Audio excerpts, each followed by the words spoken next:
Good morning, Pelham Road. Well, it was great to be back in worship yesterday.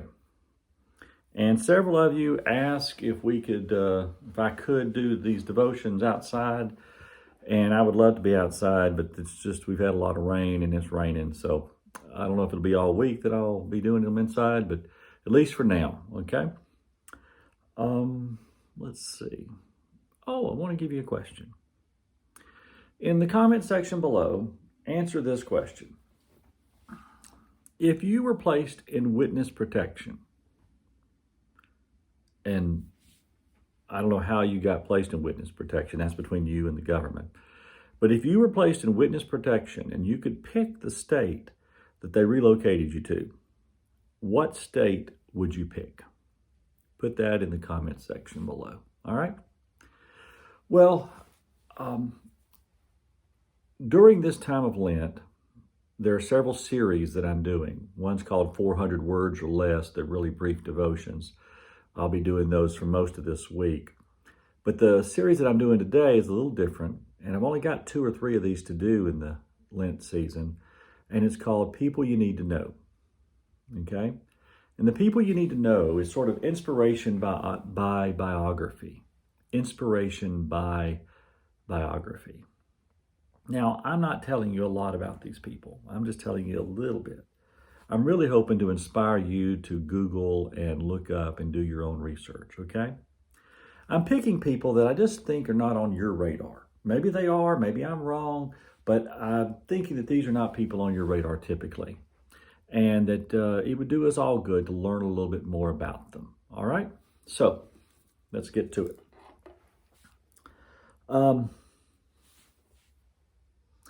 Frederick Douglass was born a slave in Maryland. You probably knew that much. In 1838, he escaped to Philadelphia. He was an abolitionist, but he was a preacher as well, and a diplomat. He wrote several books. And the following is a quote from his book, A Narrative of the Life of Frederick Douglass, an American Slave, written in 1845. This would have been 26, 27, 28 years of age.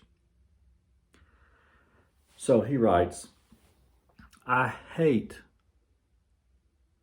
the corrupt slave-holding, woman-whipping, cradle-plundering, partial, and hypocritical Christianity of the land.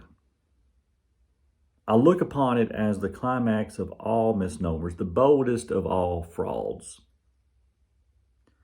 I am filled with loathing when I contemplate the religious pomp and show, together with the horrible inconsistencies which everywhere surround me. We have men stealers for ministers.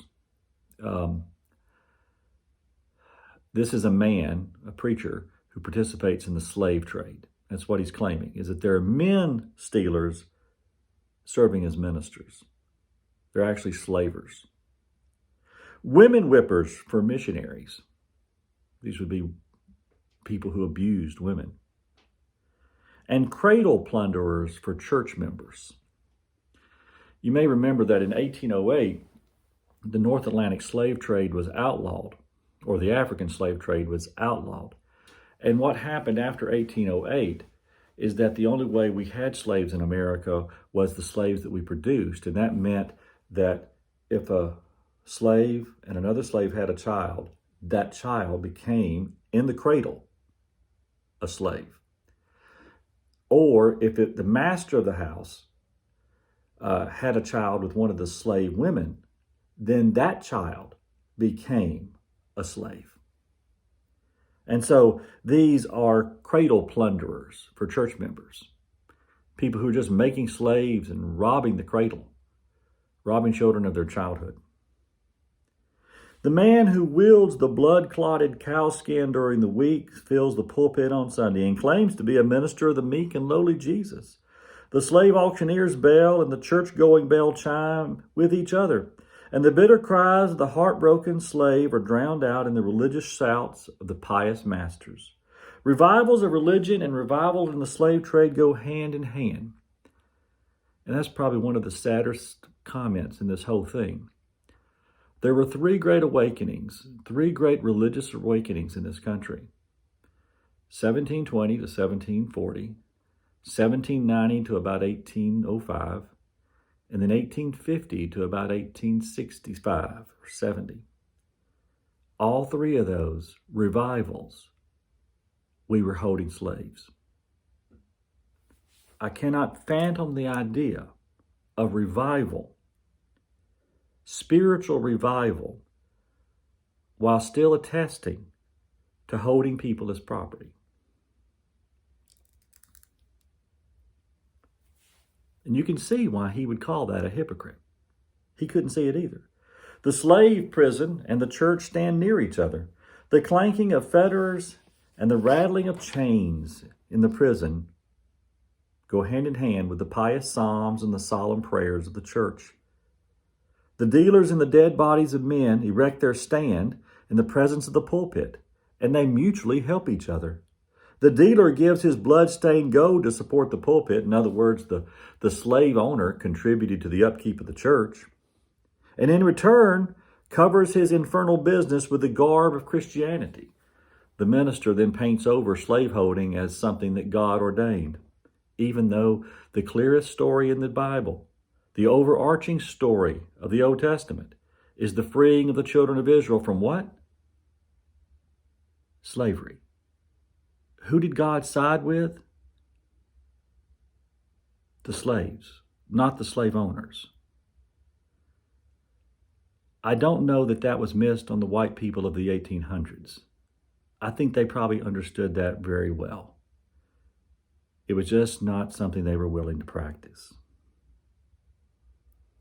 Here we have religion and robbery, the allies of each other, devils dressed in angels' robes, and hell presenting the semblance of paradise. Those are hard words from a man. But I ask you to look him up. Read more about Frederick Douglass. The actual phrase men stealers is from 1 Timothy 1:10. Christianity has yet to recover from being allies to slavers. You can feel his pain in this quote. His faith being used by the white man as an instrument of oppression. He didn't have any other word to use but hypocrite. We need to be very careful.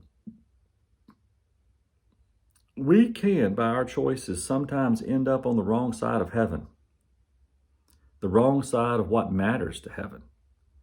So we need to be very careful. See you tomorrow.